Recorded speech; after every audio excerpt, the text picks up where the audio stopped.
Ladies and gentlemen, boys and girls, welcome back to Beat the Book. As always, I'm one of your hosts on this great show, MattyBets, joined by my partner in crime over here, BigAL Bettor, how we doing, folks? How we doing, Matt? BigAL Bettor. I'm doing great, man. How are you doing after the Week 6 slate of games? Hey, we had a profitable week for week 6, so I feel pretty good. The games didn't go exactly how we thought they would on Sunday night and on Monday night, but you know, uh, the weekend as a whole was profitable. We had the Niners, and then obviously Sunday was Sunday, so I'm feeling pretty good going into week 7. We've been pretty profitable, I feel like. Yeah, I will say, now that it's Week 7, definitely have a better understanding of these teams, who they are. We've had a lot of like different quarterback change-ups and stuff like that too. The Colts with Flacco. We've had the Saints now. Last week we got to see their backup now that Carr's hurt. There's been a lot of moving parts. We had Drake May's first start too for the Patriots. So definitely some things to keep our eye on for sure. And a lot of these teams we don't know everything about yet. But I mean, as the season goes on, we'll learn more and more. And that's kind of what we want to do is like, and that's what we're trying to do here is kind of beat the curve. Once a team's gonna do good, we want to be in front of that, make some money off of it first, and then kind of fall in with the rest of the people. But moving on, I mean, this is Thursday Night Football. Start of Week 7 should be a great week of football.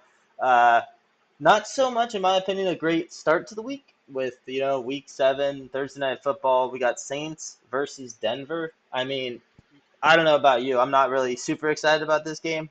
But then again, you never know. We got Bo Nix, and then we got, what's his name? Spencer Rattler. So, Spencer Rattler. yeah, so it should be a good matchup, I guess, for two mediocre teams. Saints are Sure. 2-0, and then they've lost the last four. They're 2-4 now. So, I don't know. How do you Yeah. see this game going? So the Broncos have been quietly very competitive and very good, a lot better than I thought they were going to be, considering they have a rookie quarterback. That defense is for real. So for that, I mean, the spread's at 2. I think it's 2.5 now, depending on the book you play. It's 2 to 2.5. Broncos are favored at the Saints. Um, I have to go with the Broncos because that defense is really good, and I'm just going to fade a rookie quarterback against Sean Payton and a good defense. Okay. I like that a lot. I get where you're coming from with that. I will say I do love Denver's defense a lot. Denver's defense is definitely for real. Obviously, the Yep. quarterback, I mean, Bo Nix hasn't been great this year. Definitely Yeah. struggled. But the Spencer Rattler kid, like, yeah, he hasn't looked great, but I mean, they've scored more points. I mean, they scored 27 against the Bucks, and obviously we know the Bucks defense isn't the greatest thing known to man, but I mean, Denver only scored 16 against the Chargers. So, I get that's divisional, but I mean, still, I kind of like to see a little bit more from Spencer Rattler before we just totally like sign off the Saints. And I like the talent. And if you look at the talent offensively, I like Kamara better than anybody else on the Broncos. That's why I actually do like the Saints at home plus 2.5. And like you said, the Okay. line did move to 2.5, or at least over here on FanDuel. I do like the Saints here though, plus 2.5. Denver's coming to town. I love that. Give me the home underdog. I'm really big on home underdogs. Okay. Okay. And then we'll What's your lean on this over under? over under. It's the fear of the unknown that scares me in this one, right? Bo Nix, we've seen at times he actually has been a really good quarterback. Well, not really good. Okay, let's just say good quarterback. And he's had a couple games where the Denver's actually looked like a competitive team and scored quite a bit of points. Now, with the over under set at 36.5, Hmm. it's tough because like you said, Denver's defense is really good. Now, can Denver's defense get a touchdown in this game? That's what I think makes or breaks this over under because the Saints could struggle and Denver could score 30 and get two defensive touchdowns. I don't think that'll happen, but they could definitely get one. We've seen them do it before. And against this rookie, I mean, anything can happen. But then also, we've seen rookies just ball out too. And if that's the case, then the over probably hits again. So, because I see Denver scoring at least 16. I mean, that's what they had last week against the Chargers. And the Saints defense hasn't been anything spectacular this year. So Sure. I kind of like Denver over 16 points. If both teams are at 16, I mean, we're looking at 32. Maybe a defensive touchdown for the Broncos pushes them past that 36.5. I'm definitely leaning on the over. Okay. like I said, it's the fear of the unknown. Like obviously, if you took these two teams and we had a little bit more from Spencer Rattler, then I could probably go with that. But we know what Kamara can do. Like, and True. Kamara scares me here. I don't know. Like I will say, Saints don't have Chris Olave. He's gonna be out this week, No, they and don't. then Correct. also Rashid Shaheed is questionable. So on a short week, I doubt he'll be playing in this game. But Kamara is a good to go. So Kamara's great. We know that.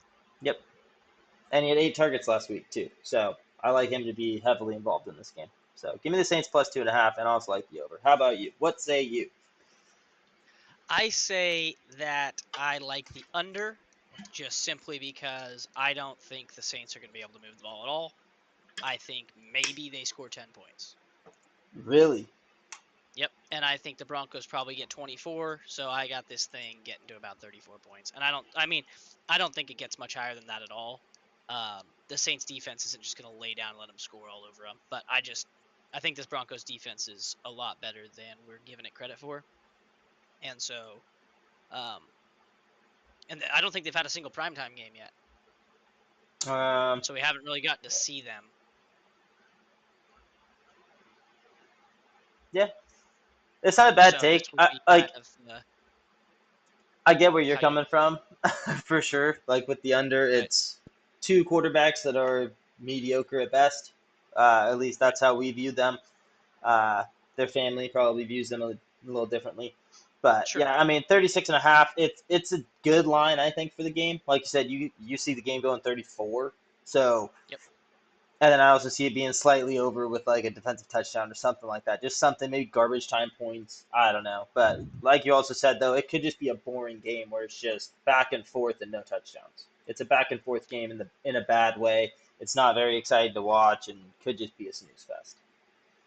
And I mean, the book's kind of telling you they think it's going to be low scoring because if they thought it was going to be at all, back and forth with points, they would have set this thing at a 40 or 41. And the fact they have it down into 37 or 36 and a half tells you that the book thinks it's going to be low. Like that's like a Steelers type number. Yeah, it's like they don't even think each team will get to 20 points or even either Right. team. So yeah, take that with what you will. Take what you will from that. Let's go with that one. Uh, What are you going for your head-to-head picks on this I'm one? going to. I'm trusting Sean Payton's defense. So I'm on the Broncos minus the 2.5, depending on what book you shop, where you get it. Um, so I wrote down minus 2.5. That's what I'm taking Okay, for the head to head. I'm gonna go with the over. Okay. I like to get a little spicy here. I think that if the Saints can win this game, or maybe not even win it, but at least cover, and you lose on that Denver pick, then I can beat you there with the over. Okay. Okay. So we got to catch up. We're Let definitely behind a little bit. So Just a little bit. Just a little bit. Okay, ladies hmm and gentlemen, we're going to jump into the four pick parlay section of this video. If you guys are new to the channel, for all the primetime games, we do a four pick parlay. We go in, we pick prop bets that we like, and we normally try to get the odds to be anywhere from plus 500 to plus 2,000, and we give that out to you guys. I've hit 6 of them this year. Matt has hit 2 or 3. 3. 3. Okay, so we're swinging kind of a hot bat. We've had some success with them, and like I said, they pay out, anywhere from the lowest one I think we've hit was plus 700, so 7x your bet, and we've hit up to 1,200, 1,300 on a couple of them too. So we've had some success. So Matt, with that being said, what do you got for me for your four pick parlay for this game? Okay, so last Thursday I did hit mine, and that was I only took 2 players. It was just both the tight ends. They both hit. Uh, This week we're gonna kind of do the same thing, but also switch it up a little bit and add a third person. First, we're going Spencer Rattler over 20.5 rushing yards. Last week was his first start, and he had 27 yards rushing. And I think against this Broncos defense, he's actually gonna have to run the ball a little bit more than he did last week. So I like that over 20.5. That's minus 113. Next, we got Bo Nix over 25.5 rushing yards. Taking both the quarterbacks to be running a lot in this game. That's also at minus 113. Both of them are just at their lines. Bo Nix rushed for 61 yards last week. Like him to keep that up. Then we're taking Alvin Kamara, 5+ receptions. That's at minus 174. Last week, Rattler, Grief. he's a new guy. He threw the ball to Kamara 8 times. He was tied for the leading catcher on the offense. So, love that. Bo Nix, over 185.5 passing yards. That's at minus 113. I think they're going to be throwing the ball. Their run game is not very strong. So I like Bo Nix over 185, and that pays out plus 963. So 9.5 Uh, times your bet. so you got Rattler 20.5 rushing yards, Bo Nix 25.5 rushing yards, Kamara for 5 receptions or five over 5.5, Five, five receptions, five five flat, plus and then receptions. Bo Yeah. Nix 186 yards passing or Yep. 185. Mhm. Yep. Okay, and you said it pays out what plus nine something? 963. So 9.5 times your bet. We got these two Okay, quarterbacks. They're both young. I like young quarterbacks. They do tend to run the ball more. Like I said, Bo Nix sure. had 61. Rattler was kind of close at 27 yards, definitely over the 20 and a half. But also, I mean, like we said, Denver's defense is better. So if nothing's working through the air or their run game isn't working, he's going to have to get creative and run the ball. So I like him to be able to get that 27 yards plus what he did last week. So. Okay, okay. Mhm. I don't hate it, man. I don't hate it at all. So for mine, I almost threw Kamara in there, but then I ended up taking him out. So I've got Bo Nix 25 plus rushing yards. Hey, there we go.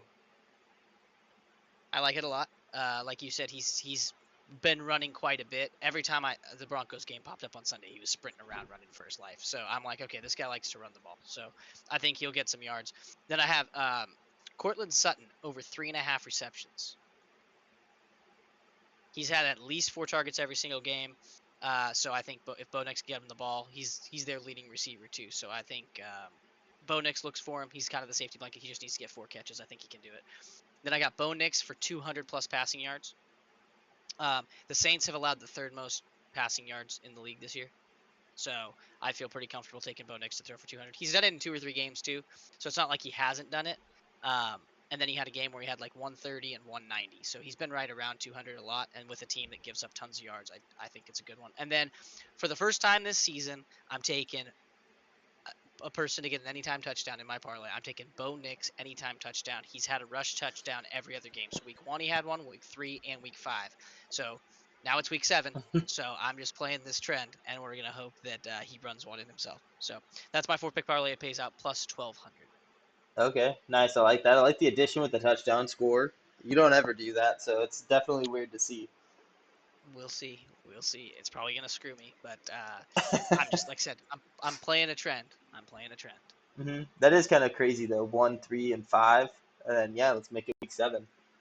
Right. Well, I mean, Sounds why like not? it's about to happen. So definitely, I like that And a lot. and the Saints are 12th against the rush, so it's not like they're run stoppers necessarily. So I think that the 25 plus rushing for him feels great, and they even let Baker run all over him last week. So Yeah, exactly. Baker had a lot of rushing yards last week. right, so I hmm think Bo will do the same thing, and he's faster than Baker, even though Yeah, Baker's sneaky, but you get it. hmm for sure. Well, let's jump into touchdown scorers now. And Absolutely. crazy thing here, only one person is minus money here. There's only one favorite to Yep. get a touchdown, and then like obviously we've talked about with the over under. Book doesn't think there's gonna Yep. be a lot of points here, probably a lot of field goals. Everybody's plus money and kind of absurd plus money too. I don't know if you took a peek at that, but I noticed it and I was like, wait, what? Cortland Sutton's Yeah, I plus see it. 260 to get a touchdown. Yeah. Like you got to be kidding me. Their number Right. one receiver. Yeah, give me Cortland Sutton there. That's my first guy. Plus 260. I love that. I also love Javonte Williams at plus 145. He's been off to a Okay. slow start this year, really disappointing too. He needs a get right game. I don't know if it'll be this game, but I'm really hoping it's going to be. So we're going to throw him on there too. Plus 145. Okay. Obviously, you got to go with Alvin Kamara, one of the better rushers in Got the it. league. You got to go with Kamara. He's the favorite here, like I talked about. He's at minus 120. It's take it or leave it. I mean, it's pretty much even money at that point, so I like it a lot. And then next we got Jawan Johnson as my reach of the week, and that's Okay. at plus 430. He had 3 targets last week, 3 catches for like 47, 50 yards. Love Jawan Johnson. This Rattler kid likes him too, so let's get him open in the end zone. He's your biggest receiver. You don't have Olave. You're probably not going to have Shaheed. Give it to your big guy right there and let him get a touchdown. Okay. Okay. I I don't hate those. I've got Bo Nix for a touchdown. 'Cause he's in my parlay. I have to throw him Yep. in the regular. I've got Cortland Sutton because I think he's just going to be the guy. And then I like Javonte Williams to get in, just because I don't think this team's been good against